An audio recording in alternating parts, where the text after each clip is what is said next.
Doing? It's your homeless friend Kai again, and I wanted to discuss some Mandela effects that I've noticed that nobody seems to be talking about. Um, the first one is the Sphinx. Um, when I was 13 or 14 years old, I watched a documentary on PBS. It was one of the few channels that we got on our black and white television that I salvaged from a dumpster. Um,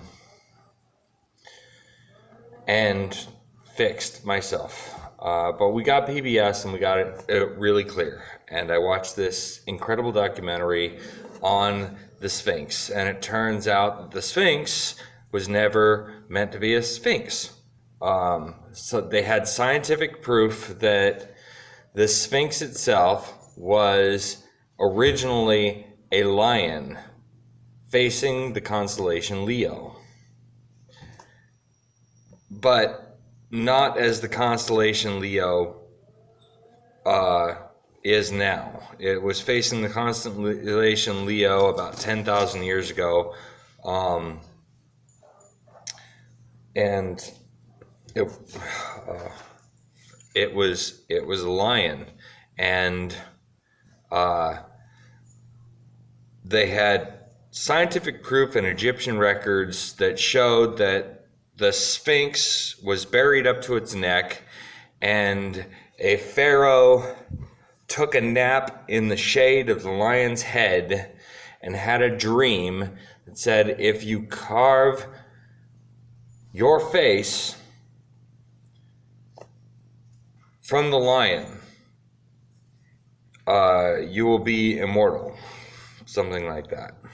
And he woke up from this dream, convinced a lot of people that they should do it. They carved the face into a lion, or from the lion into his face, and, well, apparently he reached immortality because we still talk about him today. But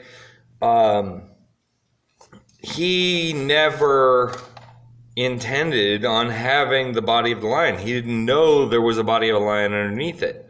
Another pharaoh came along, I don't know, a few hundred years later, maybe 1,000 years later, and again took a nap in the shade of the head, and had a dream that said, if you unbury me, you will attain immortality. So he set about organizing lots of people to unbury the rest of the stone figure, which coincidentally, the body of the lion, now a sphinx. And I have looked all over for this documentary and I can't find it. I can't find any reference to it, anything about it. Just, it doesn't exist in this timeline. Another one, Tutankhamun. Apparently, in this reality, they never discovered King Tut's mom's tomb or his sister's tomb. In my reality, King Tut, another documentary when I was like 13 or 14, that I was watching on PBS, told about how they discovered King Tut's tomb in like the 50s, King Tut's mom and his sister's tombs behind King Tut's tomb in the 50s. And how, like, the chambers were undisturbed and they were loaded with huge amounts of treasure, and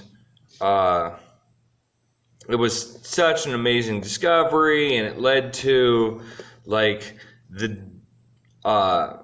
scientific pursuit of, Egyptology, basically.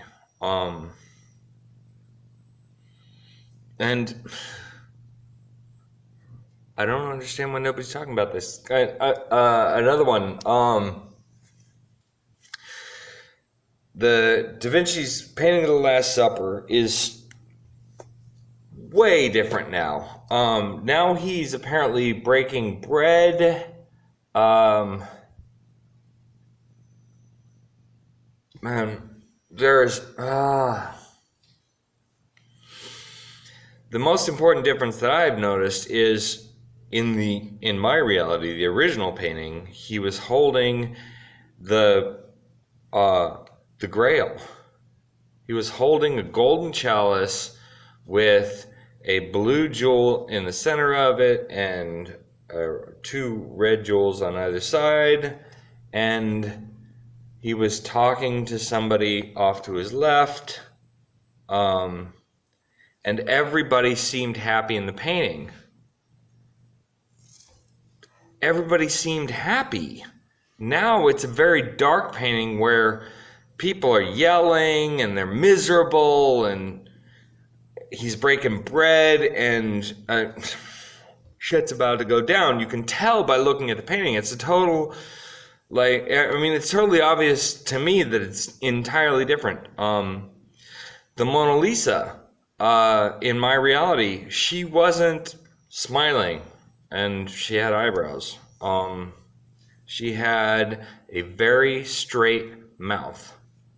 No hint of a smile, a little glint in her left eye, almost like a reflection of like the window of the light, and it was so incredibly detailed that like it felt like a photograph. And that's why people were amazed at it. It felt like a snapshot in a moment in time in which he had captured this moment so brilliantly down to the glint in her eye. But nobody seems to be noticing. And yeah, they're small-ish details. I don't... The Da Vinci works are small-ish details. The Sphinx is a huge detail. King Tut's tomb, a huge detail. The Great Wall of Pakistan, apparently we have now. We have 3 Great Walls. 3 Great Walls in the world. Originally, it was only the Great Wall of China, and apparently they've been making documentaries about the Great Wall, 3 Great Walls since the 70s. Oh, I don't know.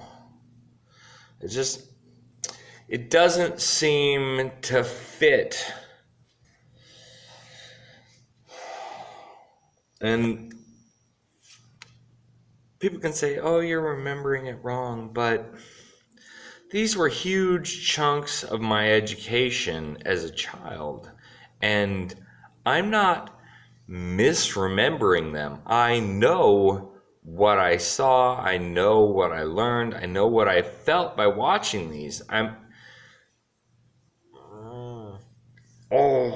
know how Da Vinci's paintings made me feel.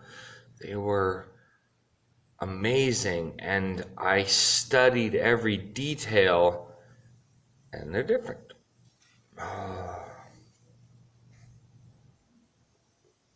Anyway, if you've noticed any different Mandela effects, please leave them in the comments, and I'll do some research on them. I'll make a video about them. All your feedback is appreciated, and I answer it as soon as I get it. So most of my feedback I answer within minutes, unless I'm sleeping, and then I answer it within hours. But it gets answered like every day. I appreciate my viewers. I appreciate the input. I appreciate you guys being here. Yeah, make sure to hit that subscribe button. If you like the video, hit the like button. I want to thank my supporters. I got a donation of a 40-pound bag of dog food from one of the people who watches my channels. I wanted to send a shout out. I really appreciate it. The pig and the dog, love it. I wanted to send a shout out to Tracy O'Reilly. If you're looking for a realtor in Maui or looking for a vacation rental, Find Tracy O'Reilly on Facebook. She will hook you up. She's a very good person. She's been a great supporter of my homeless life. And I really appreciate it. I do, because I wouldn't be here if it wasn't for people like her. Links in the description of how you can donate if you choose to donate. Yeah, I'll make some more videos for you soon. Thanks for being here.